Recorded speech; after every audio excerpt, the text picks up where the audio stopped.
प्रेम से नाच रहे हो, प्रेम से खा रहे हो, जहां मन चाहता है जा रहे हो, जो चाहे कर रहे हो। वैसे तो परतानी जी ने कोई जगह छोड़ी नहीं कुछ और करने की, सब वही करो जो होना चाहिए।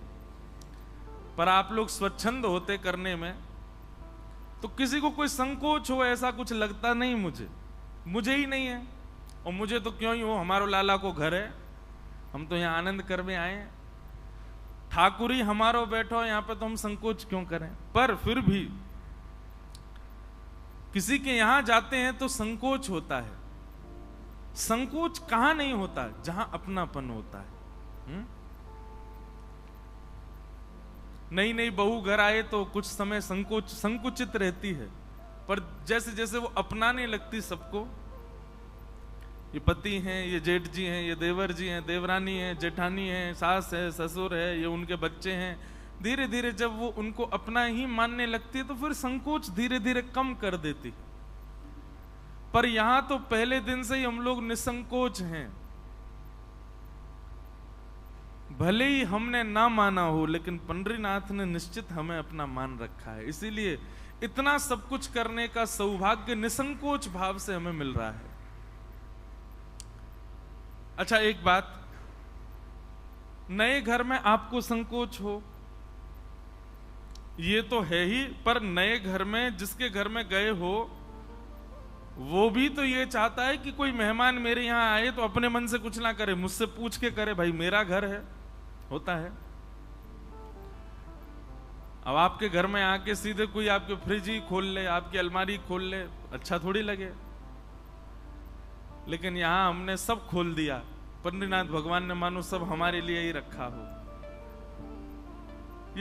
ये बात कोई, ये मैं एक उदाहरण से समझा भी नहीं रहा हूं, पर निश्चित है तीर्थों में धामों में प्रवेश मिल जाना भगवत कृपा है, पर उस तीर्थ में धाम में इतने दिन तक वास करना ये अति कृपा है। पर तीर्थ और धाम में इतने दिन वास करते हुए उनकी कथा श्रवण करना ये ठाकुर जी की अत्यंत प्रसन्नता का फल है। कई लोग बुलाए गए होंगे, कई लोगों ने मन भी बनाया होगा, पर आ वही रहा होगा जिसको पंडरीनाथ भगवान चाह रहे होंगे, आ वही रहा है।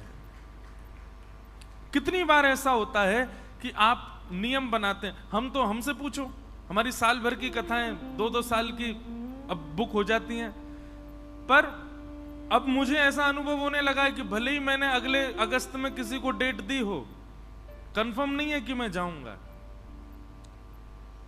और ना उसको इतना कंफर्मेशन होना चाहिए कि आएंगे ही। हमारे लाल जी का मूड बदल जाए तो कई बार कथाएं देख करके भी नहीं होती।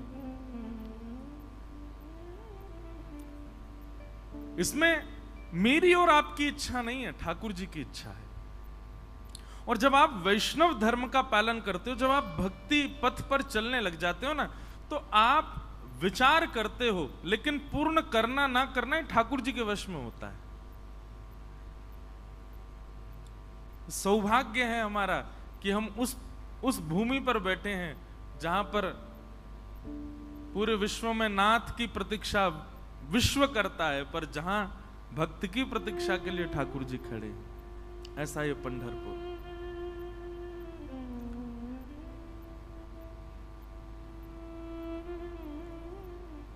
आज स्वतंत्रता दिवस है। हम आप सब लोगों ने सुबह के सत्र में ध्वजारोहण किया। बंधु एक बात कहें, राष्ट्र प्रेम और राष्ट्र के प्रति हृदय में भक्ति भाव, उसको आप कहीं भी किसी वैष्णव भक्त से कम मत आंकिएगा। भले ही वो मंदिर नहीं जाता है, भले ही वो ठाकुर जी का भजन पूजन नहीं करता, पर अपने राष्ट्र से बहुत प्रेम करता है। तो ये भारत भी तो श्री कृष्ण है, ये पृथ्वी भी तो श्री कृष्ण ही है।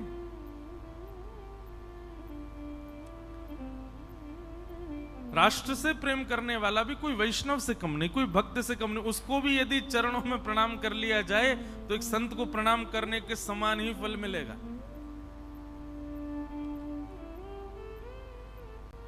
बल्कि मैं तो ऐसा कहूं कि माता पिता गुरु ये प्रथम पूज्य हैं, उनसे भी प्रथम पूज्य अपना राष्ट्र है।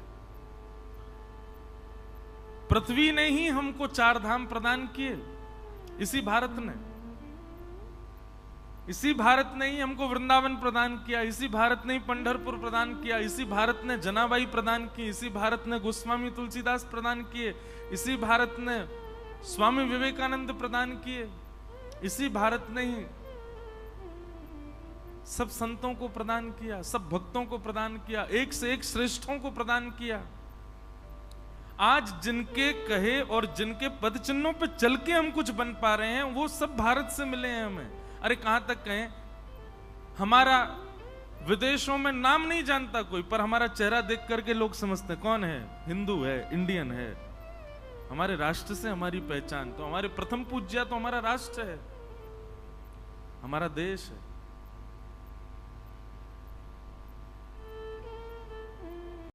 पता है श्रीमद् भागवत में देवता कहते हैं धन्य हैं पृथ्वी पर जन्म लेने वाले लोग, और उनमें भी धन्य हैं भारत में जन्म लेने वाले लोग।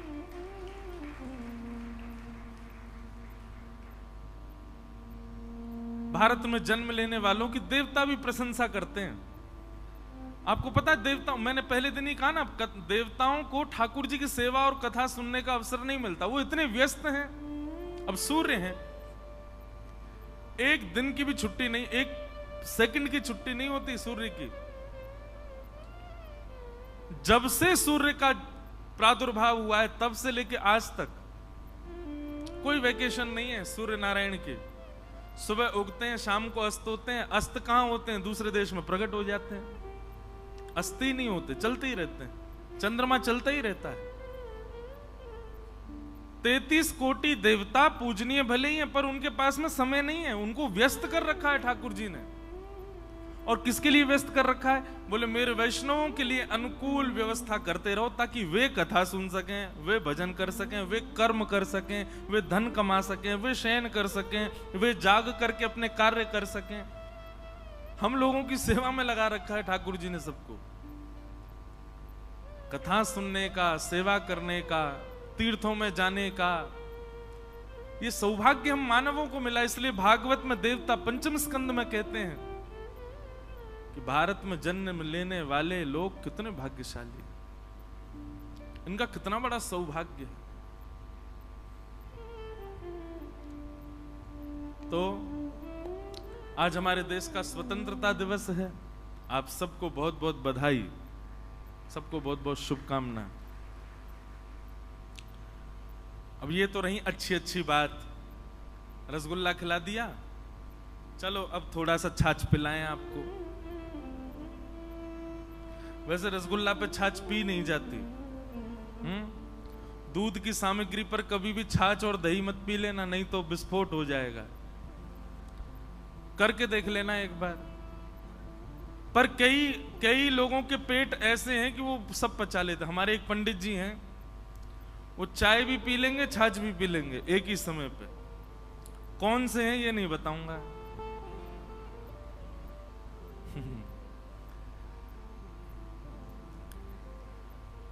हम स्वतंत्र हैं।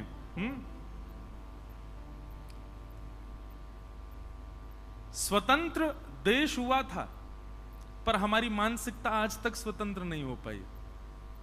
और हम स्वतंत्रता को लेते किस रूप में? अलग रूप में। आज मैंने सुबह क्या कहा था? स्वतंत्रता सौभाग्य है, इसको मौका मत समझ लेना, अवसर मत समझ लेना। हम लोगों ने अवसर समझ लिया है।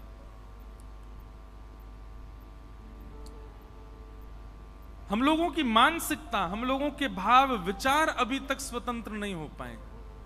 अभी भी संकीर्ण विचारधाराओं में रहते हैं। असली स्वतंत्रता तब माने जब हमारे विचार स्वतंत्र हों, हमारे भाव स्वतंत्र हों, हमारी हृदय की संकीर्णता स्वतंत्र हो।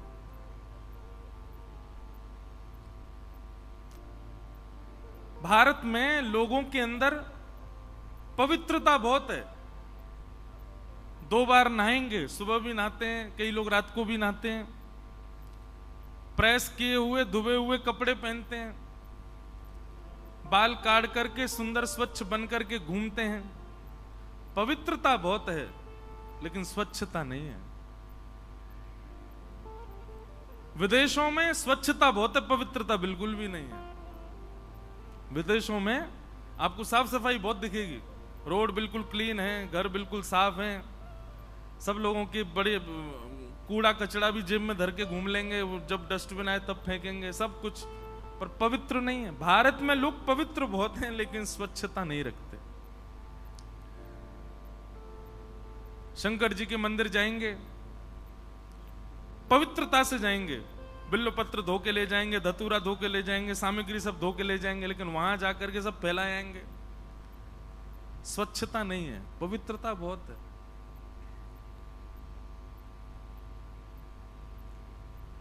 आजाद हम हुए हैं, हमारा देश हुआ है, पर उस आजादी को हमने मौका समझ लिया और वो मौका मान करके कुछ भी कर देते हैं हम लोग। कुछ भी होता है हमारे देश में, इसको सौभाग्य मानिए, अवसर नहीं कुछ भी करने का। विचारधाराओं में, मानसिकता में थोड़ी स्वतंत्रता लाओ। अब ये बात मैं क्यों कह रहा हूं, बहुत सारे उसके पॉइंट्स हैं। आज नंदोत्सव के बाद की गोकुल उत्सव की कथा होनी है, इसलिए मैं ज्यादा भी नहीं बोलूंगा, लेकिन थोड़ी बहुत बातें।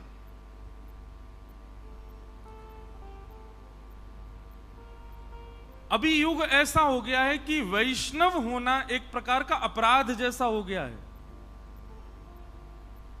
आज ही सुबह कोई मिलने के लिए आए मुझसे और उन्होंने आकर के मुझसे निवेदन किया, बोले महाराज जी हमने प्याज लहसुन छोड़ दिया, अब हमारा ब्याह होने वाला है, तो सब लोग कह रहे हैं कि नहीं तुम फिर से शुरू करो, और नहीं करोगे तो तुम्हारा जीवन तो फिर आगे बड़ा दिक्कतदायी हो जाएगा।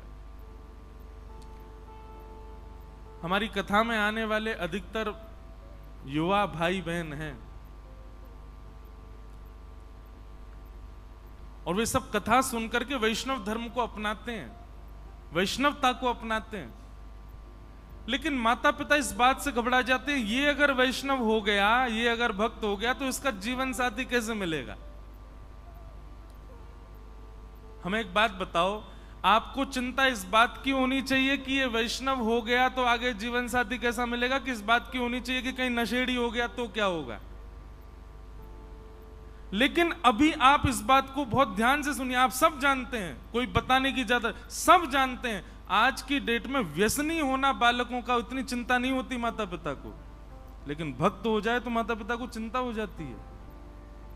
आज के बच्चे कुछ गलत कर रहे हैं तो ठीक है, बच्चे हैं करने दो, लेकिन वही बच्चे कथा में आते हैं, वही बच्चे पंढरपुर जाते हैं, वही बच्चे वृंदावन जाते हैं, तो माता पिता चिंतित हो जाते हैं, कैसे चलेगा ये भक्त हो जाएगा, कैसे चलेगा। मतलब क्या चाहते हैं हम।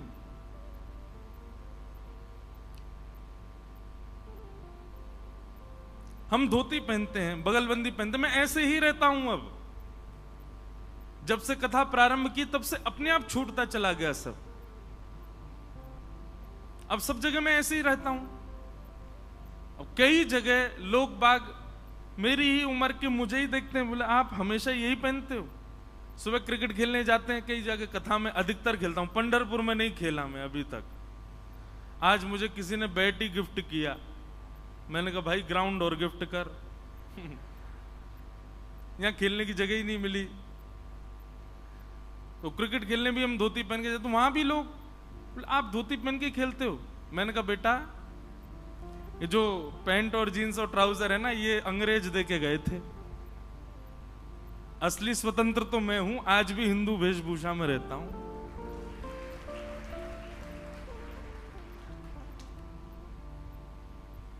हम लोग केवल दीपावली पर, केवल होली पर, रक्षाबंधन पर, घर में कोई स्पिरिचुअल होगा तो हिंदू वेशभूषा पहनते हैं, बाकी के समय तो अंग्रेजों जैसे ही रहते हैं। काय बात की स्वतंत्रता दिवस। इसलिए भैया जब अपने आप को भारतीय कहते हो, अपने आप को हिंदू कहते हो, अपने आप को इस राष्ट्र का मानते हो, तो इस राष्ट्र के पुरातन को भूलिए मत, उसमें रहिए। वैष्णवता होना ये हमारा धर्म है प्राचीन, इसको ओल्ड फैशन मत मानिए, इस पर चिंतित मत होइए। बच्चे कहीं व्यसनी ना हो जाए इसकी चिंता करो।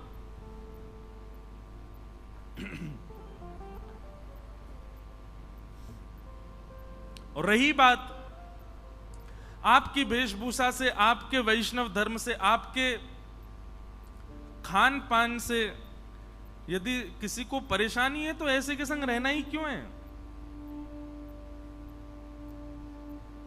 सब कुछ बदल दीजिए पर अपने वैष्णव धर्म को मत। आप किन की भूमि में बैठे हैं? नामदेव जी महाराज एकादशी व्रत ऐसा करते थे नामदेव जी की अपनी हर एकादशी पर निर्जला करते थे।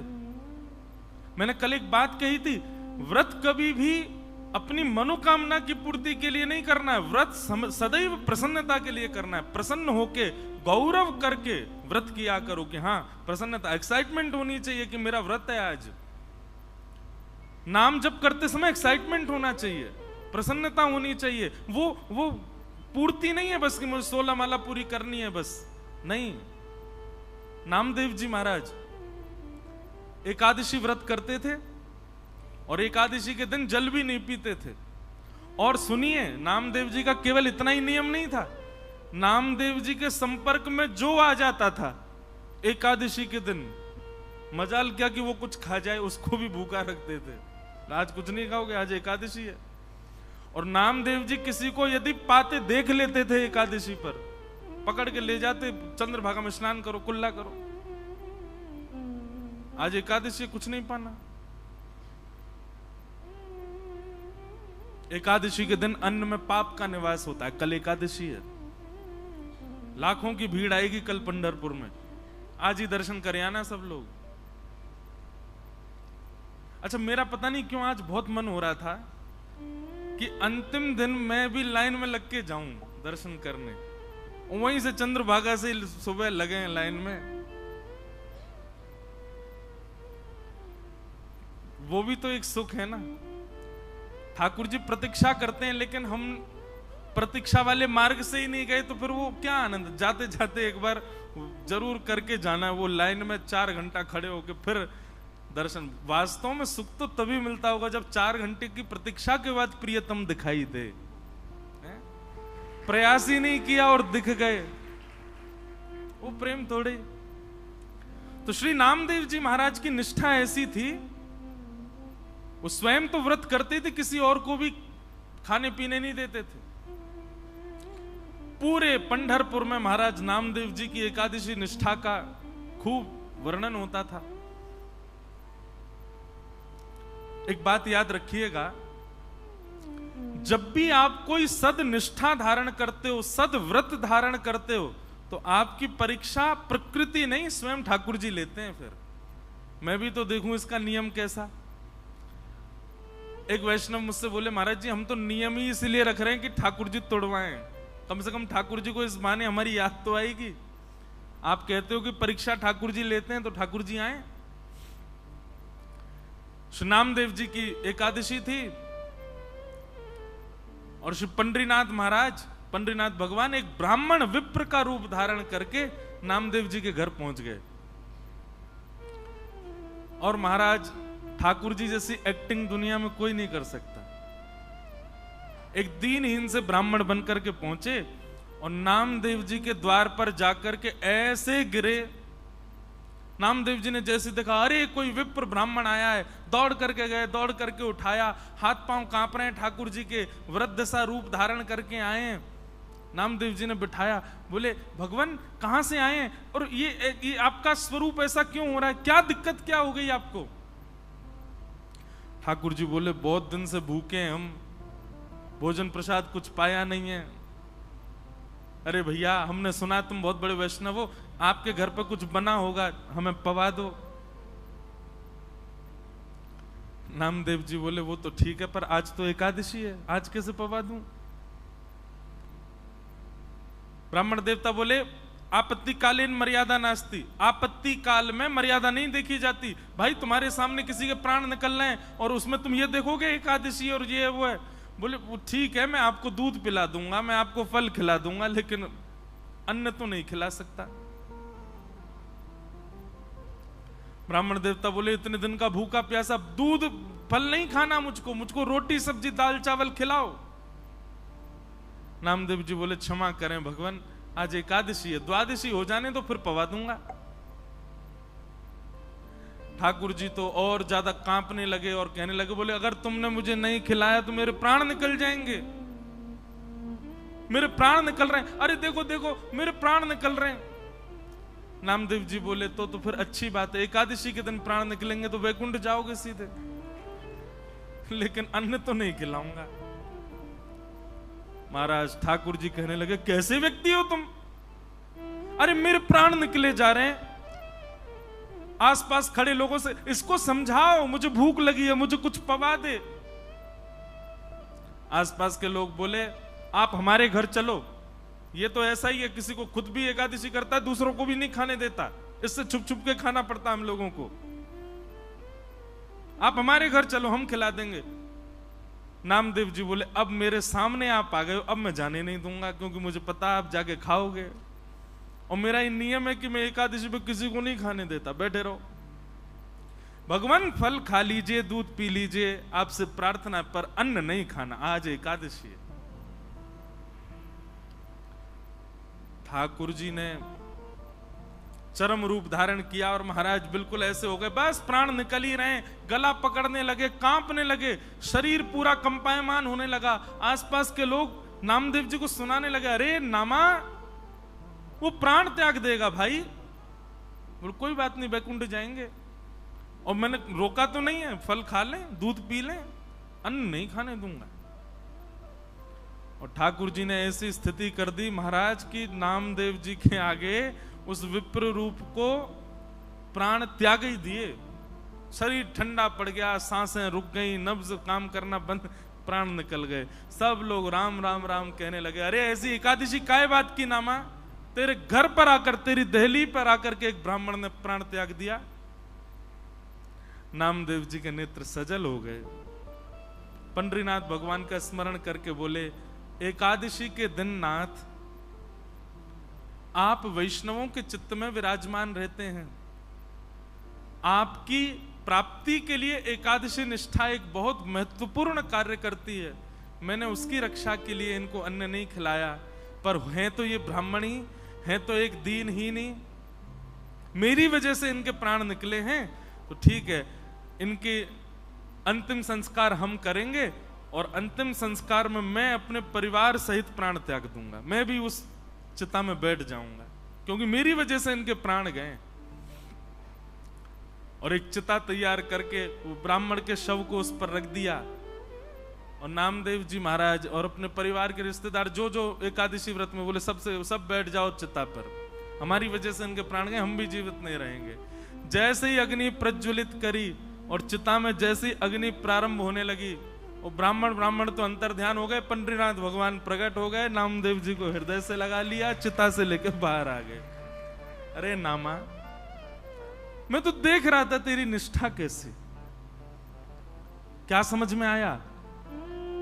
एकादशी व्रत से ठाकुर जी प्रसन्न नहीं है, आपके व्रत में निष्ठा कितनी है, आपके व्रत में प्रसन्नता कितनी है, आपके व्रत में उत्सुकता कितनी है, उससे ठाकुर जी प्रसन्न होते हैं।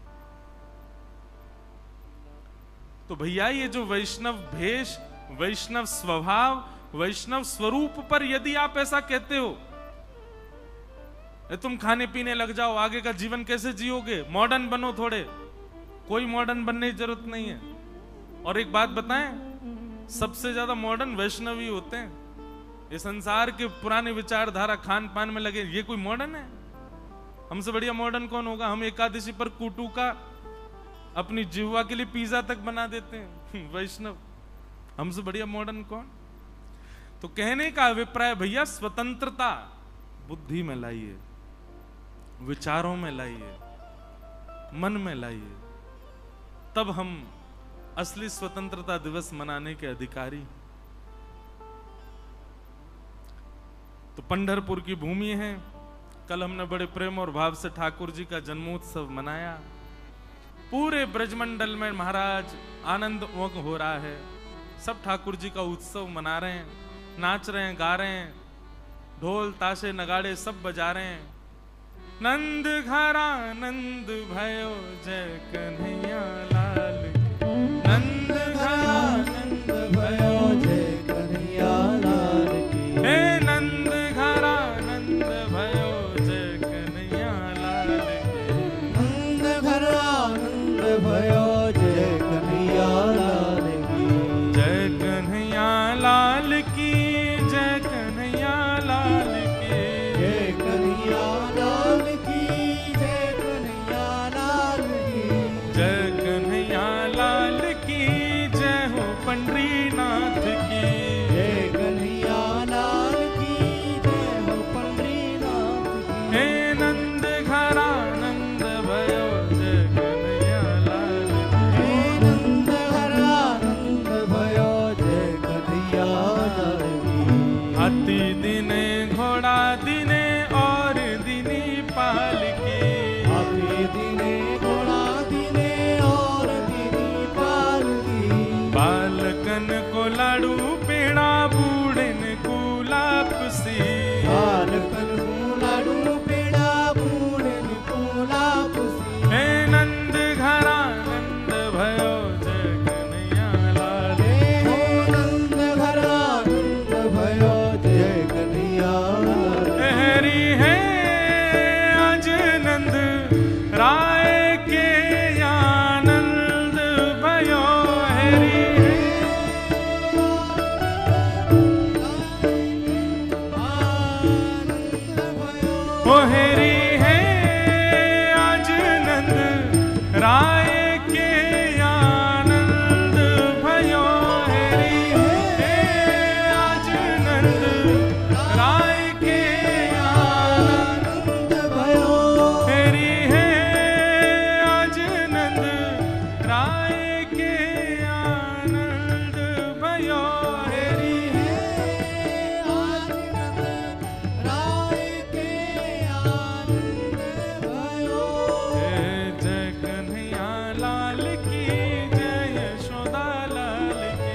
जय कन्हैया लाल की जय यशोदा लाल हे की। हे ओ आनंद घरा नंद भयो जय कन्हैया लाल की। ओ नंद घरा नंद भयो जय कन्हैया लाल हे की। हे नंद घरा नंद भयो जय कन्हैया लाल की। ओ नंद घरा नंद भयो जय कन्हैया लाल की। हे हे कण दिए क्षण दिए बिंदी दिनी भाल की।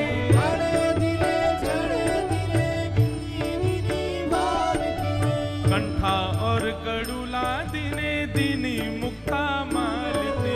कंठा और कड़ूला दिने दिनी मुक्ता माल की। हे कंठा और कड़ूला दिने दिनी मुक्ता मालती।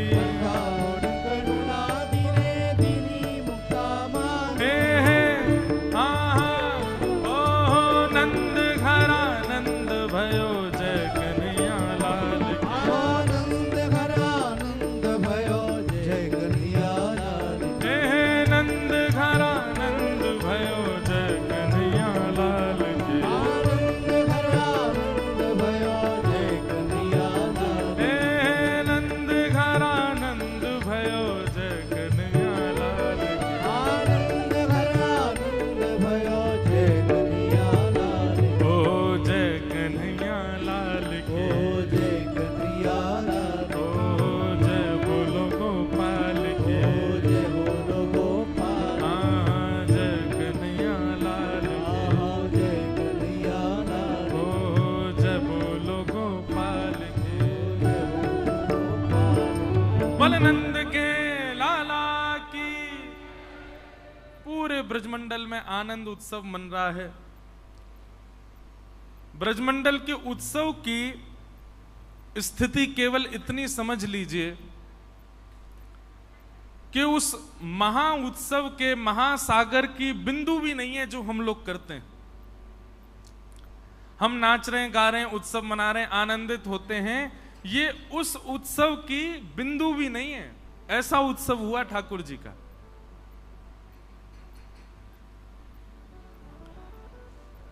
बहुत सावधानी से सुनो। पूरे ब्रजमंडल में आनंद उमग्न हो रहा है, सब नाच रहे हैं, गा रहे हैं। अच्छा एक बात बताओ, लाला एक के घर पे भयो तो फिर सब काहे को नाच रहे हैं? ऐसा तो है ना है कि भैया हैदराबाद में कोई के घर लाला होगा पूरा हैदराबाद नाच रहा है, बंबई में एक के घर लाला भयो पूरा बंबई नाच रहा है, कांदीवली में लाला भयो सब कांदीवली नाच रहा हो, पूरा बंबई कह रहा हो भाई कांदीवली मत जाओ, क्यों? एक के घर लाला हुआ सब नाच रहे हैं। पर वृंदावन में तो यही हुआ, और केवल वृंदावन नहीं, 84 कोस ब्रजमंडल में सब नृत्य कर रहे हैं, सब नाच रहे हैं। जिसको भी सुनाई देता है, जैसे घर के बाहर आकर के कोई संदेश सुनाता है, बोले अरे भैया बधाई हो, बोले काय बात की बधाई? बोले नंद बाबा के लाला भयो है।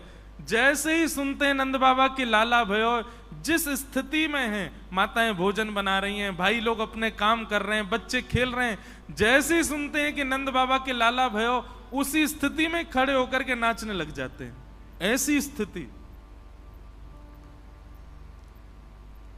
ये विचार से परे की बात है। पर पता नहीं क्यों सब ब्रजवासियों को ऐसा लग रहा है कि केवल नंद बाबा के नहीं, हम सबके लाला भयो है।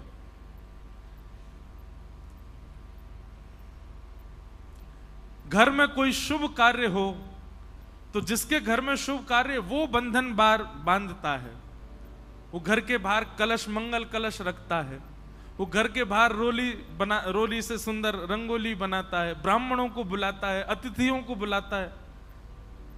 यहां नंद जी के लाला हुआ और सबके घर के बाहर बंधन बार बंध रहे हैं, सबके घर के बाहर कलश रखे जा रहे हैं, सब अपने अतिथियों को संदेश भिजवा करके बुला रहे हैं, सब नए नए कपड़े पहन रहे हैं, सबके घर में पकवान बन रहे हैं, सबके घर में ब्राह्मण जा करके स्वस्ति वाचन कर रहे हैं।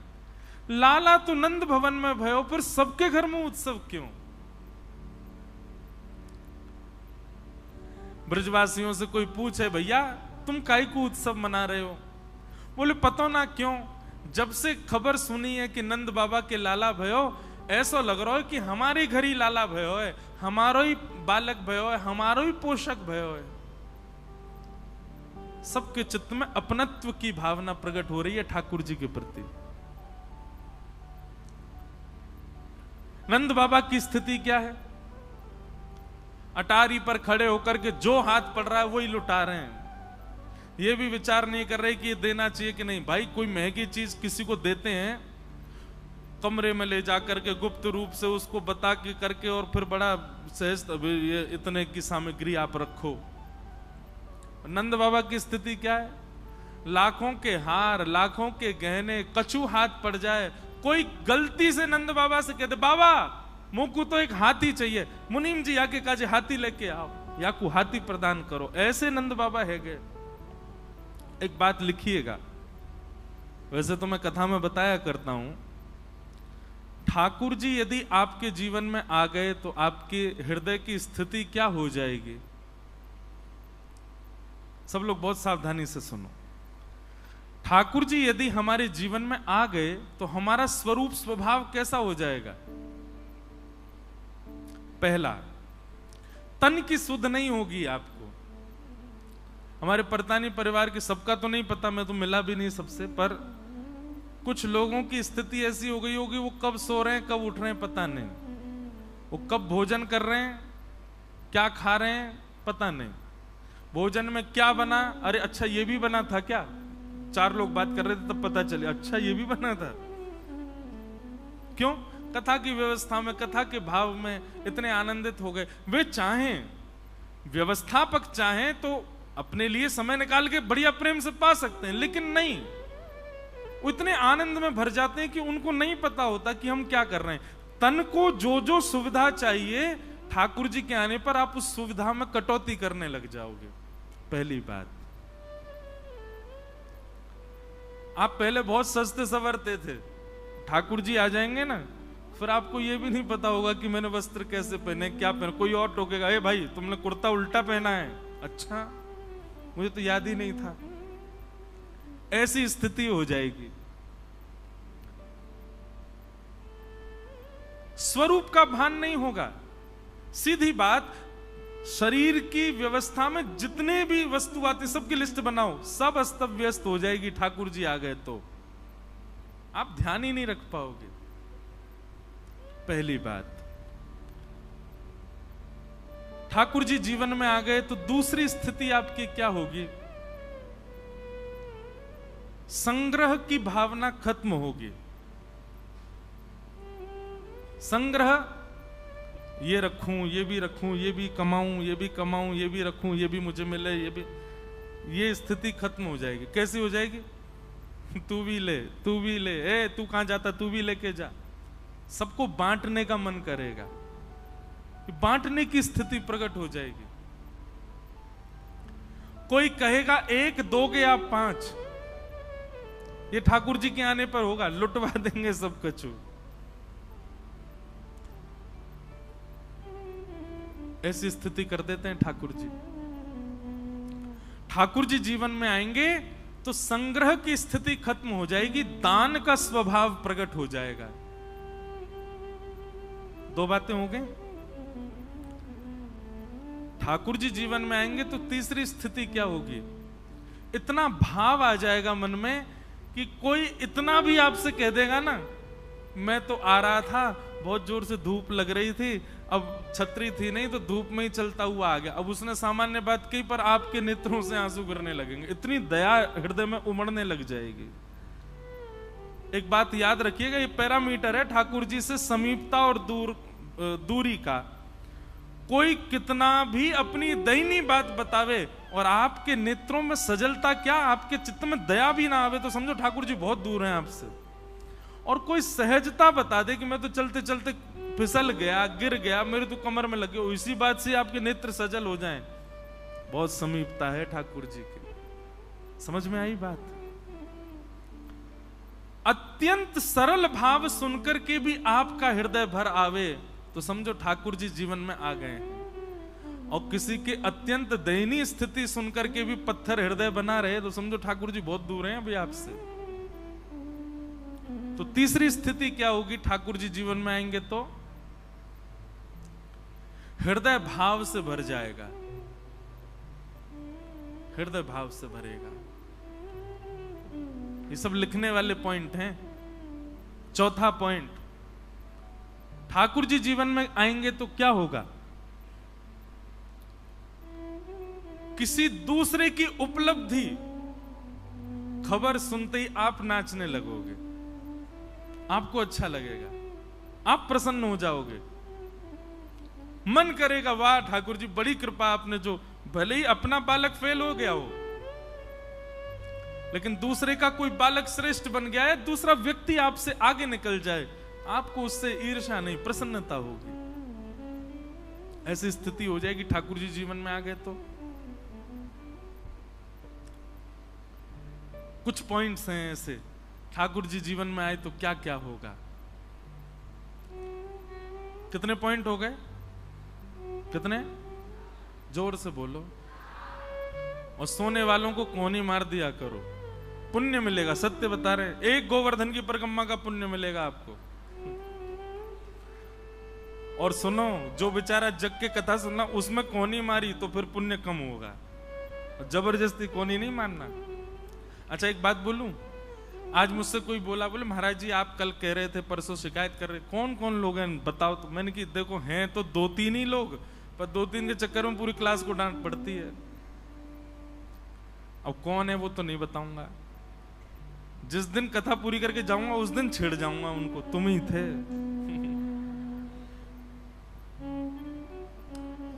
ठाकुर जी जीवन में आएंगे तो 5वीं स्थिति क्या होगी?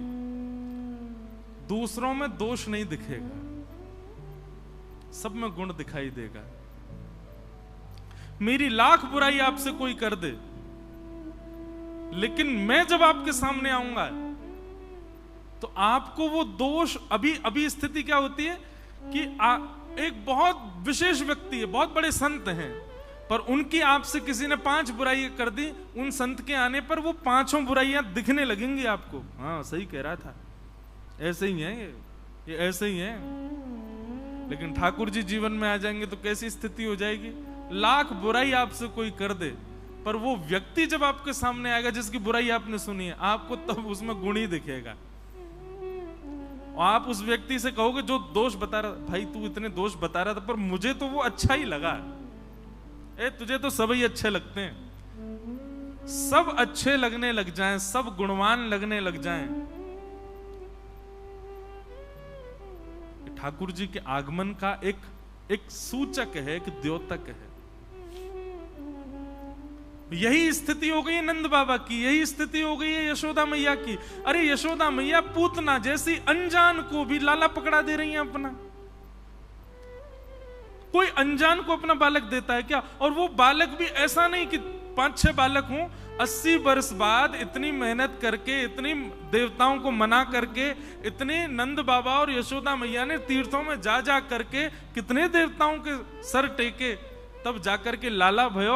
और वो 6 दिन के हुए हैं और एक अनजान सामने आ गई है पूतना, भले ही कितनी भी सुंदर हो, यशोदा मैया ने पकड़ा दिया। इसका मतलब क्या है? ठाकुर जी जीवन में आए हैं इसलिए ऐसी स्थिति होगी यशोदा मैया की। सब गुणवान दिखने लगते हैं। वैसे एक बात कहूं, ठाकुर जी जीवन में आ गए तो 6वां पॉइंट लिख लेना, सबसे विशेष है। दुनिया आपको पागल घोषित कर देगी। जी हमारे किसी काम का नहीं है। अच्छा, पागल घोषित क्यों करेगी उसके पीछे भी कारण सुनो। क्योंकि संसारी जैसे गुण नहीं है ना फिर आपके, आप ऑर्डिनरी हो गए हो। अब आप सामान्य नहीं बचे हो। अब संसार का स्वभाव है छल करना, कपट करना, ईर्ष्या करना, निंदा करना, वो एक संसार का स्वभाव है। और आप उस स्वभाव से परे हो चुके हो, इसलिए संसार आपको पागल कहेगा। ये हमारे जैसा तो है ही नहीं, एलियन है, अलग अलग घूम रहा है हमसे।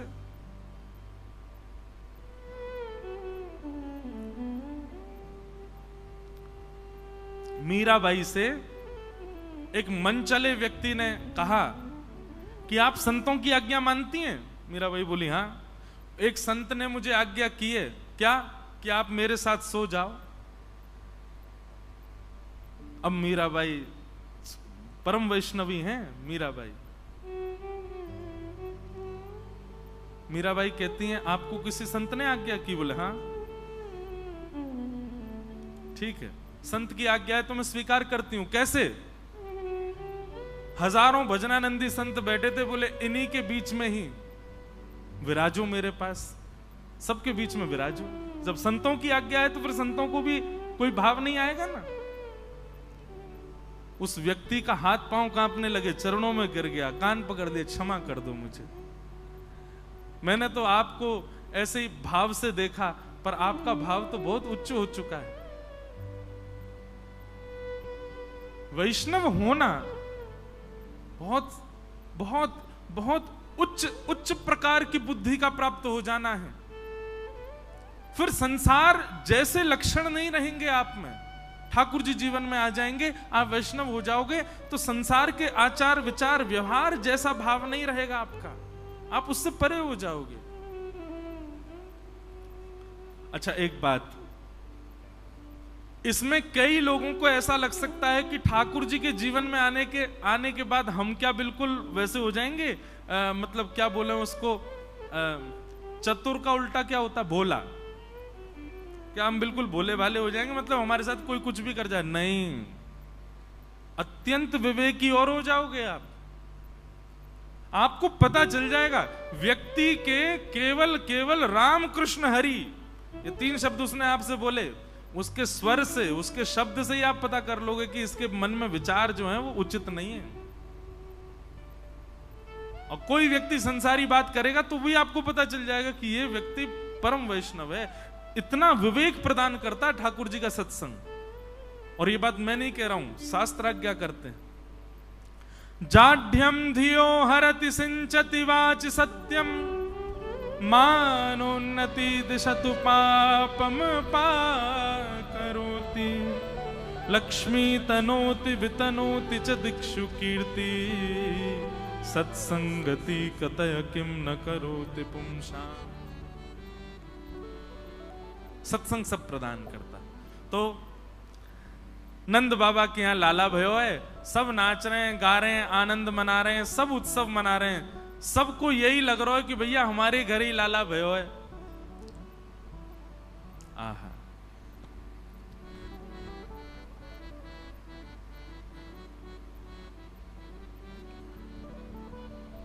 खूब उत्सव मन रहा है।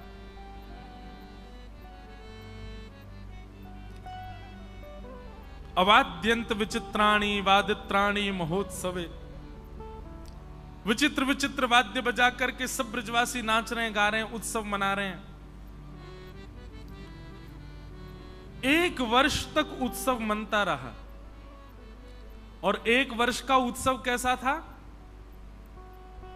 बहुत सावधानी से सुनिए। 1 वर्ष का उत्सव ऐसा नहीं था कि आज जैसा उत्सव मना है तो कल धीरे धीरे उत्सव में कमी आती जा रही हो, नहीं, बल्कि उल्टा था।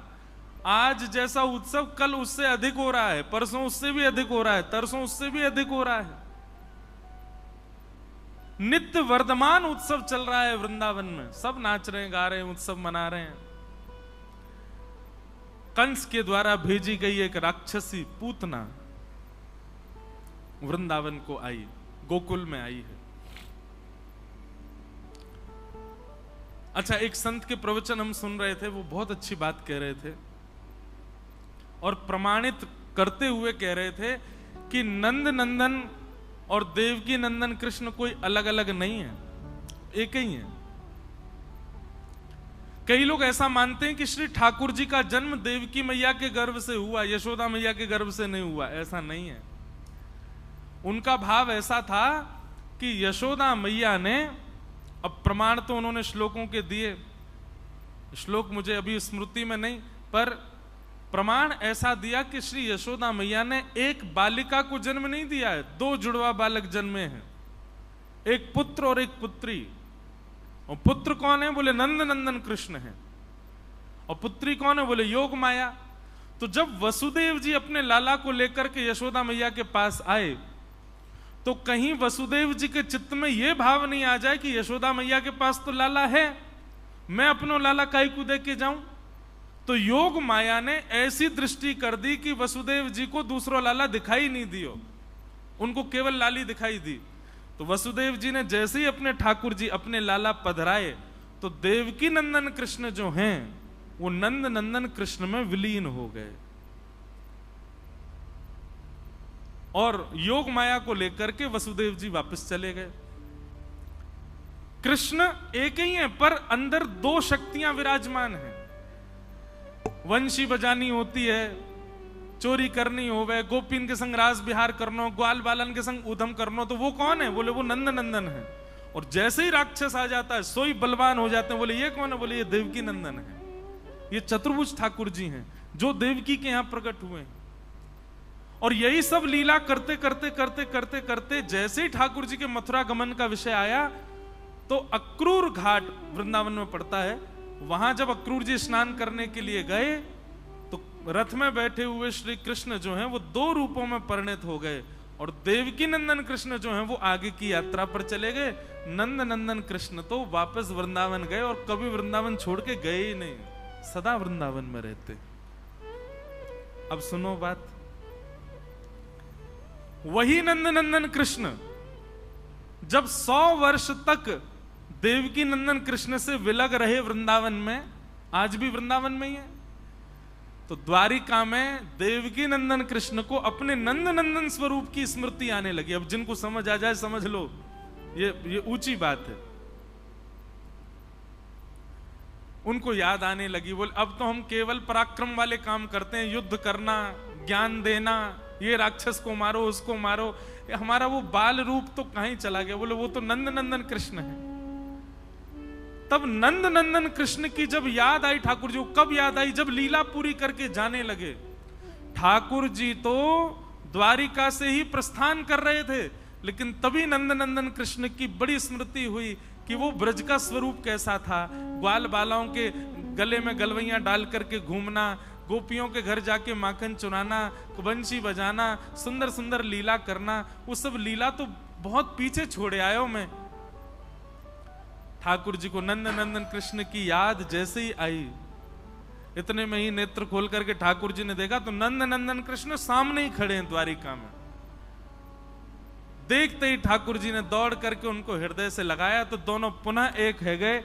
नंद नंदन कृष्ण जैसे ही देवकी नंदन कृष्ण के भीतर प्रवेश किए, ठाकुर जी तुरंत मन में भाव आयो कि अब हमें वृंदावन चलना चाहिए। वृंदावन तो ठाकुर जी नहीं गए, पर पंढरपुर आकर के इसी को ही वृंदावन बना दिया।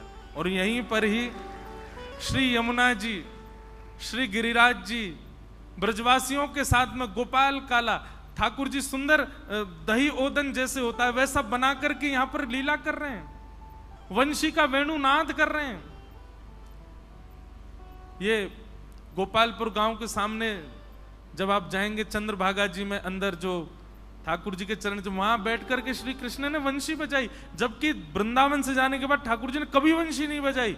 वृंदावन से जाने के बाद ठाकुर जी ने केवल पंढरपुर में वंशी बजाई और कहीं नहीं बजाई। द्वारिका में ठाकुर जी की वंशी नहीं बजी। इस वृंदावन में, इस पंढरपुर में ठाकुर जी अद्भुत ब्रज के भाव से भ्रमण कर रहे हैं। तो आज ही ये भाव ऐसे मन में आया कि जरूर नंद नंदन कृष्ण ही वापस आए होंगे, तभी ठाकुर जी को लेकर के पंढरपुर आए। तो जिन लोगों के मन में ये बात रहती है कि भैया देवकी के ही लाला हैं श्री कृष्ण, यशोदा जी के लाला नहीं, ऐसा नहीं। यशोदा मैया के गर्भ से श्री कृष्ण प्रकट हुए हैं। देवकी नंदन कृष्ण जैसे ही आए वे दोनों एक हो गए और एक होकर के उन्होंने लीला की। तो वात्सल्य भाव की प्रेम की लीला तो नंद नंदन कृष्ण कर रहे हैं और अपने ऐश्वर्य की लीला देवकी नंदन कृष्ण करते हैं। ऐसे भाव। उत्सव मन रहा था, इतने में ही कंस के द्वारा भेजी गई एक राक्षसी मथुरा से आई, जिसका नाम है पूतना। क्या नाम है? पूतना का मतलब क्या होता है? पूत माने पवित्र और ना माने जो नहीं है, उसका नाम है पूतना। क्षमा कीजिएगा, बुरा मत मानिएगा, जो पवित्र नहीं रहता है वही पूतना है। और ठाकुर जी को वही प्रिय नहीं है। पवित्र रहने का मतलब शारीरिक पवित्रता नहीं, मानसिक पवित्रता।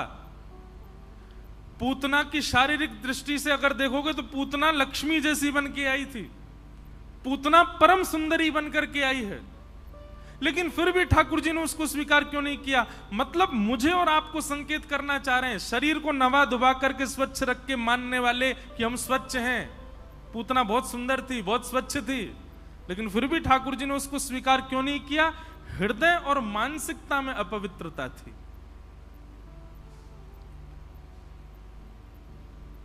तन साफ करना आवश्यक नहीं, मन में पवित्रता, मन में स्वच्छता होनी चाहिए। पंढरपुर इस बात का प्रमाण है। आप कैसी भी स्थिति में हो, हाथ धुबे भी नहीं है तो भी ठाकुर जी आपको स्वीकार कर रहे हैं, आओ हमारे चरण छुओ। इस बात से ठाकुर जी प्रमाणित करते हैं कि आपके तन की स्थिति कैसी, इससे मुझे फर्क नहीं पड़ता, पर मेरे चरण छूने के बाद भी मैं परब्रह्म हूं, यह साक्षात्कार तुमको तभी होगा जब तुम्हारा हृदय पवित्र होगा। नहीं तो ऐसे ही लगेगा किसी पाषाण को छू करके हम बाहर आ गए। कल, वैसे तो बतानी नहीं चाहिए किसी संत के अनुभव की बात, पर कल हम रात्रि दर्शन करने गए पूज्य श्री दत्त धाम वाले महाराज जी के साथ। और संत के साथ दर्शन करने जाने का एक अलग ही सुख होता है। शास्त्र आज्ञा करते हैं आचार्यों के साथ, संतों के साथ, वैष्णवों के साथ जाओ दर्शन करने, कुछ अनुभव होगा। महाराज जी ने जैसे ही गर्भगृह में प्रवेश किया तो मैं आगे चल रहा था, उनका स्पर्श का भाव रहता है, कोई स्पर्श ना करे तो मैं भी हटाता चला। मैंने पंडरीनाथ भगवान को प्रणाम किया, बलैया ले ली। पहले दिन मुझको पुजारी जी बोले ऐसे मत करो, मैंने कि सुनो सबके लिए रोक दो, इसके लिए मत रोको। मैंने हम ब्रज से आए हैं, लाला की बलैया तो लेंगे, तो अब वो नहीं रोकते मुझे, मैं रोज बलैया लेता हूं लाल जी की। तो जैसे ही दर्शन करके मैं किनारे हुआ तो महाराज जी आए, पूरा शरीर कंपायमान ठाकुर जी के आगे आते ही, और बस एक टक श्री पंडरीनाथ भगवान के चरणों को ही देख रहे थे महाराज जी। नेत्र लाल पड़ गए। एक क्षण के लिए ऐसा अनुभव हो रहा था कि मानो श्री पंडरीनाथ भगवान उनसे कुछ वार्ता कर रहे हैं। शब्द नहीं सुनाई दे रहे थे, लेकिन लग रहा था कि चर्चा हो रही है। महाराज जी का जो आव भाव था, वो सर हिला रहे थे, ऐसे कर रहे, मतलब मानो जैसे कुछ ठाकुर जी कह रहे हैं और वो उनको प्रत्युत्तर कर रहे हों। बनावटी भाव अलग दिखता है, पर वास्तविकता भी अलग दिख जाती है। अद्भुत क्षण था कल का। मानो ऐसा लगा कि कल कृष्ण जन्म था ना, ठाकुर जी ने हमको बधाई रूप में ये संयोग दिया कि लो भाई, पंढरपुर आके हमारा नंदोत्सव कर रहे हो, बधाई रूप में एक अपना अनुभव कराते हैं। अद्भुत। तो पूतना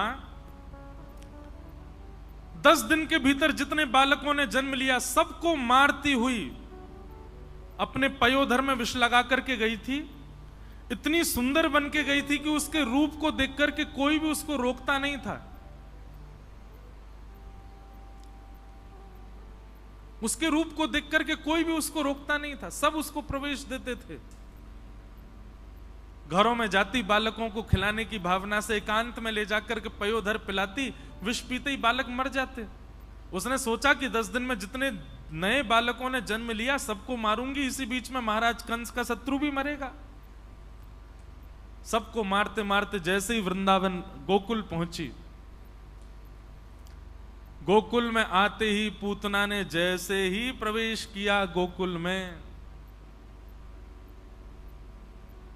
उसकी गजगामिनी चाल, उसके नूपुरों से आने वाली ध्वनि, उसके नैनों की मटकाहट, उसकी सुंदर मुस्कान, उसकी नासिका, उसके कान, उसके हाथ, एक एक स्वरूप की स्थिति इतनी आकर्षक थी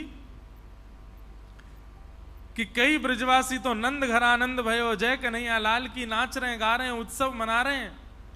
लेकिन जैसे ही पूतना बगल से निकलती है, उसके एक अंग को भी यदि कोई देख लेता है, सब उत्सव मनाना भूल जाते हैं, उसी को देखते हैं, वो हो कितनी सुंदर। आकर्षण।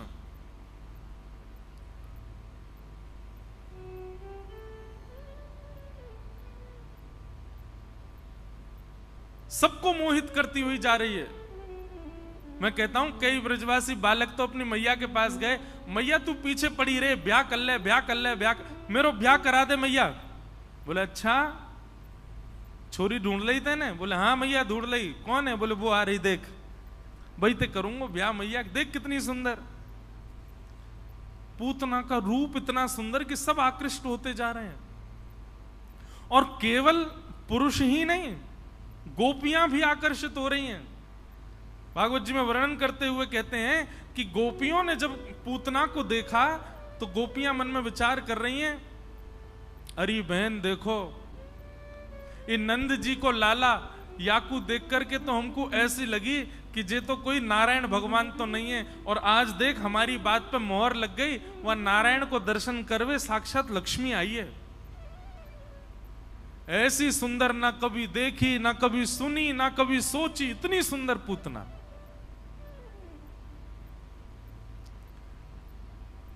पूतना ने जैसे नंद भवन में प्रवेश किया, यशोदा मैया भी आकृष्ट हो गई उसके रूप पर। पूतना ने जाकर के मैया से थोड़ी देर बात की, जैसे ही भुजा आगे करी, मैया को भरोसा हो गया, ठाकुर जी उसके गोद में दे करके, तभी कुछ गोपी आई, मैया को ले गई, मैया उठ के बाहर चली गई। इतना विश्वास भरोसा हो गया कि कुछ नहीं करेगी, अच्छे घर की लग रही है। कभी भी किसी के प्रभाव पर मत जाइए, सदैव स्वभाव देखो। संसार बहुत खतरनाक है बंधुओं, और अब तो आपको बताएं, ज्यों-ज्यों कलयुग आगे बढ़ रहा है ना, त्यों-त्यों लोग और ज्यादा खतरनाक होते जा रहे हैं। वो दिखाएंगे ऐसा कि वो वैष्णव है, वो दिखाएंगे ऐसा कि वो भक्त हैं, वो दिखाएंगे ऐसा कि वो पंडरीनाथ के परम वैष्णव महापुरुष हैं, पर अंदर भाव में पूतना है, दिखा रहे हैं, बस दिखावा है, प्रभाव है, स्वभाव नहीं है।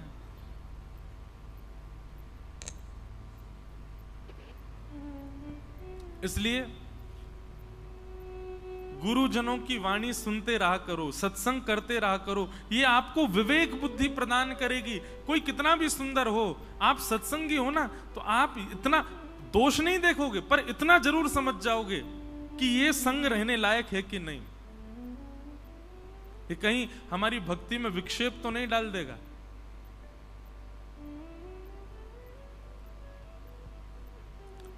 पूतना जैसी गई, यशोदा मैया ने लाला दे दिए। अब मैया तो बाहर चली गई, ठाकुर जी पूतना की गोद में हैं। कितनी बड़ी दुर्भाग्य की बात है, पूतना ने रूप सुंदर बनाया सबको आकर्षित करने के लिए, सब आकर्षित हो गए, पर सच में जिसको आकर्षित होना चाहिए था वही नहीं हुए। ठाकुर जी ने नेत्र बंद कर लिए। 6 दिन के लाला अपने छोटे छोटे हाथन से ऐसे आंख बंद करके लेटे हैं पूतना की गोद में। सब रीझ जाएं, ये कभी मन में भाव मत रखो, क्योंकि संसार बड़ा खतरनाक है। आज आपसे रीझ रहा है, कल आपकी हल्की सी गलती पर सब आपका त्याग भी कर देंगे। आज आप कितने भी प्रिय बन जाओ, बच्चों के, पत्नी के, पति के, परिवार के, आपको लगेगा ये सब मुझसे कितना प्यार करते हैं। एक गलती करके देख लो, नाटक में ही करके देख लो, ऐसी गलती जिससे परिवार हिल जाए, कोई आपसे पूछने भी नहीं आएगा क्यों किया, उससे पहले सब अविश्वास करके त्याग देंगे आपको। ऐसा है संसार। पूतना ने रूप तो सुंदर बनाया, वस्त्र तो सुंदर पहने, पर उद्देश्य सबको रिझाना था, परमात्मा को रिझाना नहीं था।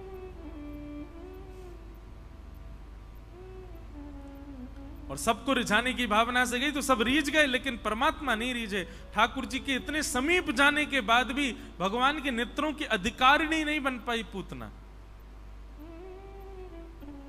ठाकुर जी ने नेत्र बंद कर लिए। अब नेत्र बंद क्यों किए भगवान ने, इसके पीछे बहुत सारे उदाहरण दिए जाते हैं। बहुत ध्यान से सुनिएगा सब लोग, सावधानी से। कई उदाहरण हैं कि ठाकुर जी ने नेत्र बंद क्यों किए, पर मुझे 1-2 उदाहरण बड़े प्रिय लगते हैं, वो मैं आपको बताऊं।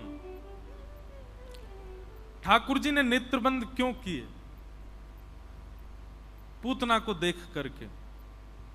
सबसे पहला कारण, पूतना सुंदर बन के आई, ठाकुर जी को इससे दिक्कत नहीं है, आप खूब सुंदर बन के रहो, पर आपने आकर के किया क्या? हरि भजन कर रहे, हरि उत्सव मना रहे, हरि कथा सुन रहे, हरि को भज रहे लोगों को आपने हरि भजन छुड़वा करके अपनी ओर आकृष्ट कर लिया। ठाकुर जी कहते हैं यह दोष है पूतना का, जिसके कारण मैं उसको नहीं देखूंगा। समझ में आई बात? कोई भगवत भजन कर रहा है, कोई कथा सुन रहा है, कोई ठाकुर जी का स्मरण कर रहा है, और आपकी उपस्थिति से यदि उसका भजन छूट रहा है, कथा छूट रही है, ठाकुर जी से जो उसका कनेक्शन बन रहा है उसमें आप बाधक बन रहे हो, तो आप ही पूतना हो। इसीलिए मैं कई बार बताया करता हूं, कथा में आने वाले को और विशेष रूप से लेट आने वाले को पीछे ही बैठ जाना चाहिए। कूदते फांदते, उछलते कूदते, ओ मेरी जगह मैं वहां बैठूंगा, पहले आते। अब वो आया, व्यास जी की भी दृष्टि उस पर पड़ी, जनता भी देखने लगी कौन आया है। अब मैं उस समय तो नहीं बोल सकता, मन ही मन सोचता हूं आ गई पूतना। बुरा नहीं मानना, आ गई पूतना मतलब क्या? पुरुष आते तो भी यही बोलता हूं, मेरी पूतना आ गई। सबका ध्यान उसी की ओर चला गया। सीधी बात, आप भक्ति में बाधा बन रहे हो यदि किसी की, आप कथा में बाधा बन रहे हो, आप ठाकुर जी से मिलन में बाधा बन रहे हो, आप ही पूतना हो। और पूतना हो मतलब सबके प्रिय बन जाओगे जीवन में, ठाकुर जी के प्रिय नहीं बन पाओगे। हरि प्रिय बनना है, ये हमारा उद्देश्य है। इसलिए कभी भी किसी की भक्ति में, किसी के भजन में, किसी की कथा में, किसी के भगवत भाव में, भगवत मिलन में कभी भी बाधा मत बनो। नहीं तो ठाकुर जी के इतने समीप जाकर के भी ठाकुर जी के नेत्रों में नहीं बैठ पाओगे, जैसे पूतना।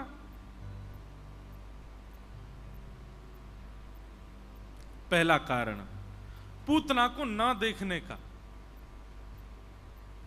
और दूसरा कारण क्या है? पूतना अपनी वास्तविकता को छुपा करके आई है ठाकुर जी के आगे। ध्यान पूर्वक सुनिएगा। पूतना अपनी वास्तविकता को छिपा करके आई है। वास्तव में पूतना कौन है?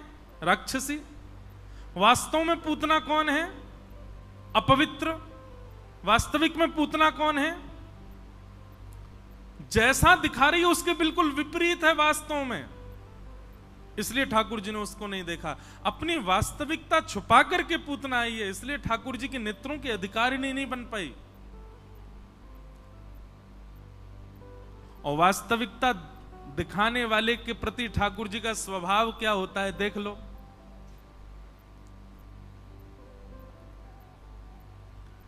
7 कोस लंबे चौड़े गिरिराज पर्वत को उठाने के लिए ठाकुर जी बाएं हाथ की इकन्नी उंगली का नख इस्तेमाल करते हैं,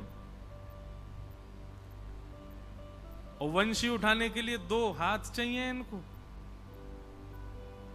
इतना बड़ा गिरिराज पर्वत नख पे उठा लिया, और हल्की सी वंशी उसके लिए 2 भुजा, और पूरी व्यवस्था अपनी उंगली आदि सब व्यवस्थित करते हैं, तब वंशी। अरे जब इतना बड़ा गिरिराज पर्वत नख पे उठा सकते हैं तो वंशी को तो देख लें तो वंशी बच जानी चाहिए।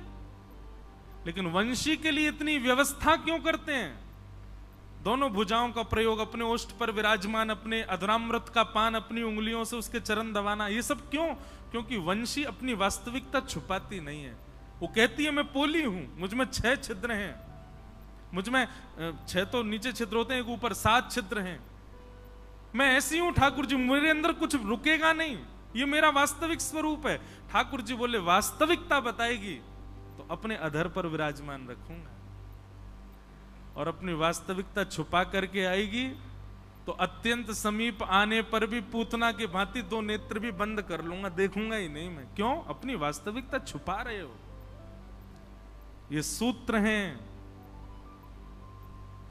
जब श्री पंडरीनाथ भगवान के सामने जाते हो, मुझे तो बहुत विरह हो रहा है कि 2 दिन बाद कथा पूरी होगी, तो फिर ये शाम का ये सुख कैसे मिलेगा? कथा पूरी करते ही जाना, ठाकुर जी के चरण स्पर्श करना।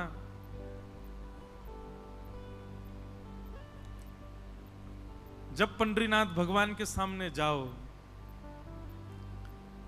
और जितनी देर में आप गर्भगृह में अंदर पहुंचते हो ना, उतनी देर उनको देखते रहा करो, उतनी देर में अपनी सारी वास्तविकता बता दिया करो। नाथ आप तो सब जाने थे, आपको सब पता है मैं कैसा हूं, दुनिया के लिए बना डोलना हूं जो भी कुछ है, पर वास्तविकता तो आप सब जानते हो नाथ। मेरे अंदर काम बहुत है, मेरे अंदर लोभ बहुत है, मुझ में ईर्ष्या है नाथ, आप कृपा करो। मैं अधम हूं फिर भी मुझे स्वीकार करना नाथ, मुझे त्यागना मत।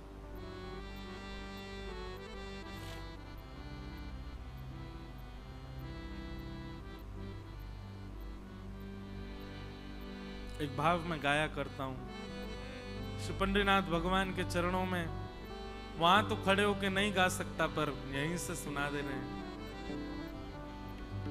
हे नाथ, तेरी शरण में आके मैं धन्य हो गया, तेरी शरण में आके मैं धन्य हो गया, तेरी शरण में आके मैं धन्य हो गया, तेरी शरण में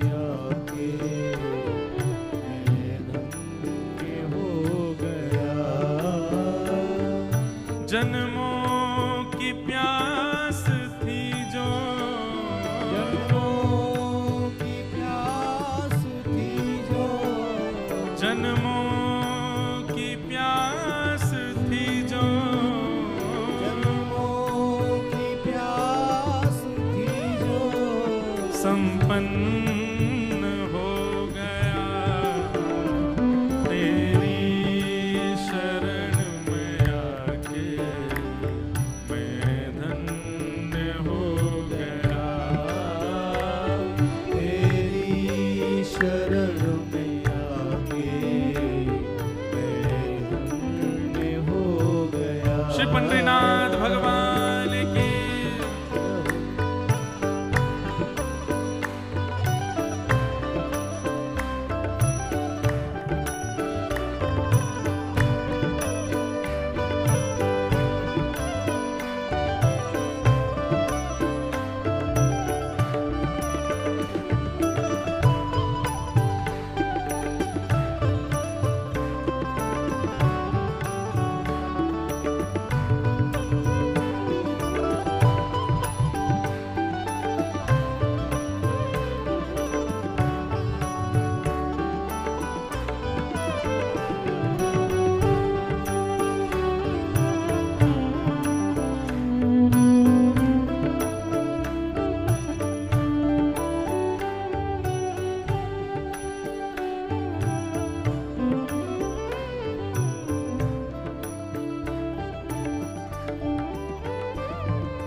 कितने मिले अमीर यहाँ, कितने गरीब हो।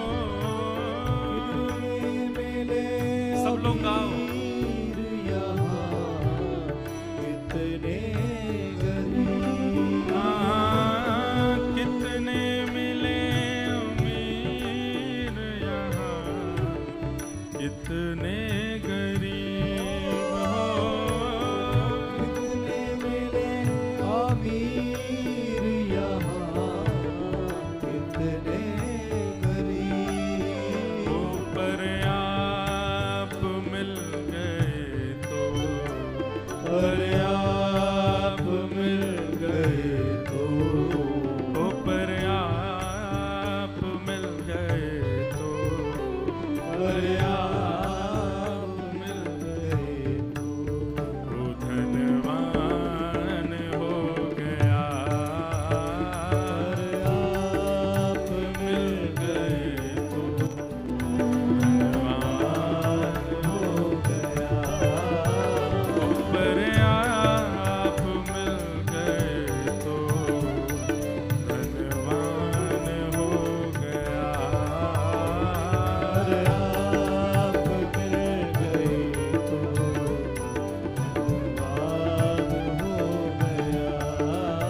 ओ जन्मों की प्यास थी जो, जन्मों की प्यास थी जो, जन्मों की प्यास थी जो, जन्मों की प्यास थी जो, संपन्न हो गया, तेरी शरण में आके मैं धन्य हो गया, तेरी शरण में आके मैं धन्य हो गया।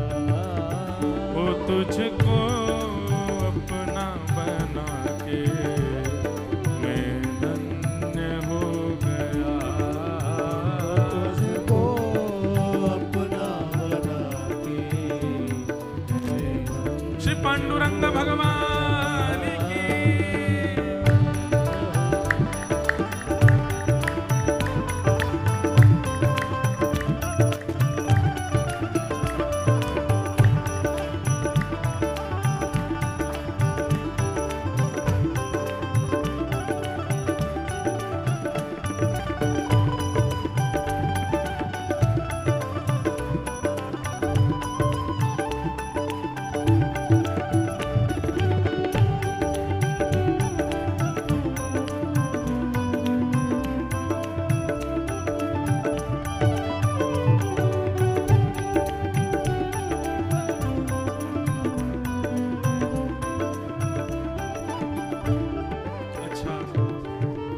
पद मैं आप सबकी ओर से गा रहा हूं। हम धन्य हुए हैं पंढरपुर आकर के।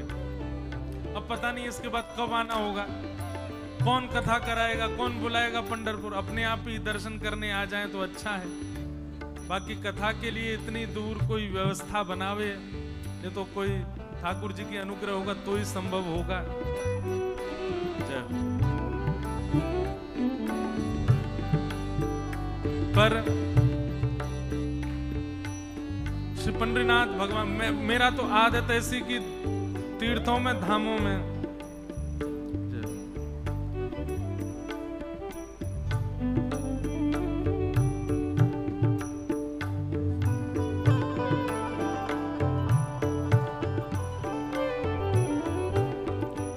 श्री हरि भक्त परायण पूज्य श्री विष्णु महाराज कबीर हमारे मध्य पधारे हैं, आपके चरणों में प्रणाम। हरि भक्त परायण श्री अभय महाराज हमारे मध्य में पधारे हैं, आपको भी बारंबार नमन करते हैं, वंदन करते हैं। इन सब के रूप में भैया यही समझो कि श्री पंडरीनाथ भगवान ही आ रहे हैं कथा में। वो स्वयं चल के आ गए तो फिर हम लोग उनको खींच लेंगे। कोई अपनी गाड़ी में लेके भाग जाएगा, कोई अपनी फ्लाइट में बैठा के भाग जाएगा, मैं अपने वृंदावन ले जाऊंगा आ गए तो। इसलिए स्वयं तो नहीं आ रहे हैं, पर अपने स्वरूपों को ही भेज रहे हैं। महाराज जी पधारे, बारंबार प्रणाम।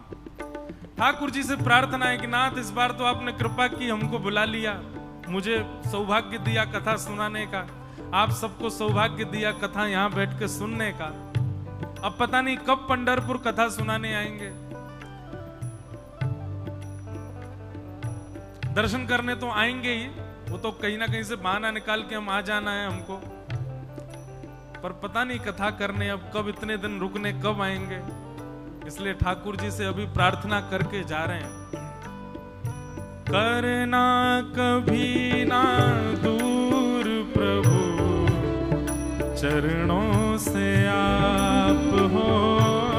करना कभी ना दूर प्रभु, चरणों से आप।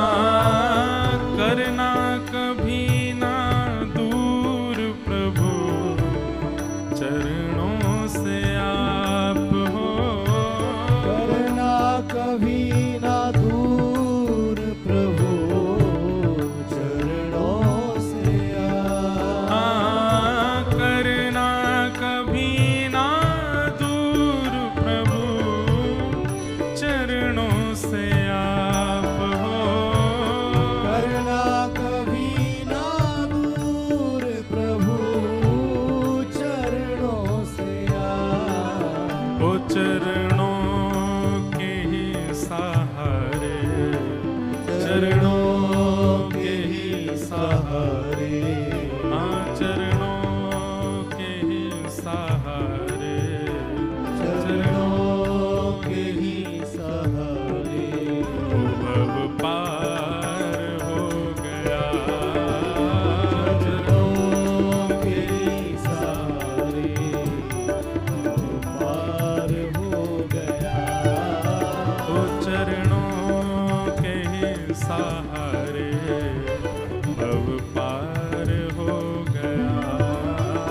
चरणों के ही सहारे, पार हड़ताल बजा के गाओ।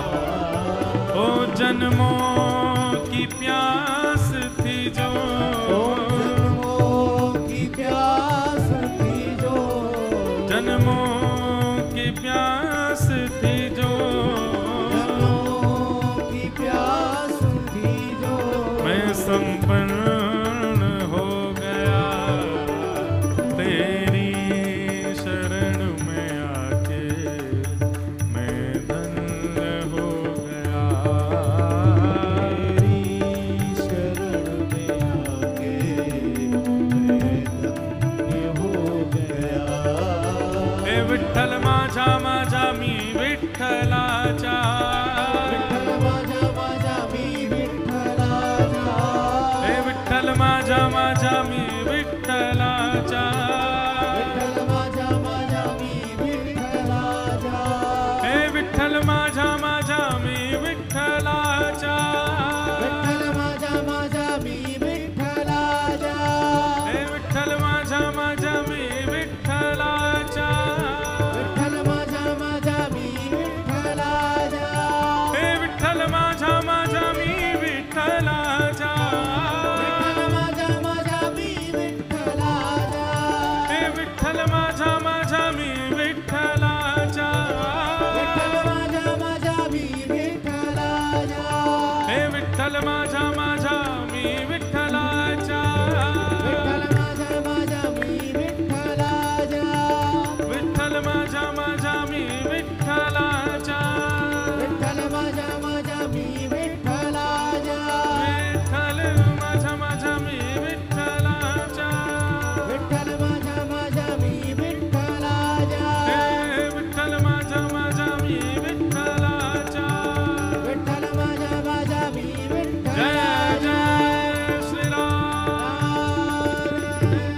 पूतना से दो बातें सीखो। क्या सीखो? पहली बात तो कभी किसी के भजन में वादक बन करके मत जाओ, नहीं ठाकुर जी अस्वीकार करेंगे। और दूसरी बात हमने पूतना से यह सीखी कि अपनी वास्तविकता को छुपा करके मत जाओ। जैसे हो हरि जी में जैसो तैसो तेरो, मैं जैसा हूं आपका हूं, चाहे काला हूं, गोरा हूं, मोटा हूं, पतला हूं, ऊंचा हूं, छोटा हूं, धनवान हूं, निर्धन हूं, मैं जैसा भी हूं आपका हूं नाथ, आप मुझे छोड़ो मत। पता आपको ठाकुर जी को सबसे प्रिय क्या लगता है? जब वैष्णव जाकर के ये कहता है कि नाथ मैं आपका हूं, नाथ मैं आपका हूं। एक बार पंडरीनाथ भगवान के सामने जाके कहिए हम आपके हैं, हम नाथ आपके हैं, मैं आपका हूं। उसके बाद ठाकुर जी प्रसन्न हो जाते हैं कि हाँ ठीक है, मेरा है तो फिर मेरे हिसाब से रहेगो, अब जैसे मैं चाहूंगा वैसे रहेगो। तो पूतना से ये दो चीजें हमको सीखनी है कि ये कार्य नहीं करना भगवान के सामने जाके, नहीं तो ठाकुर जी देखेंगे नहीं।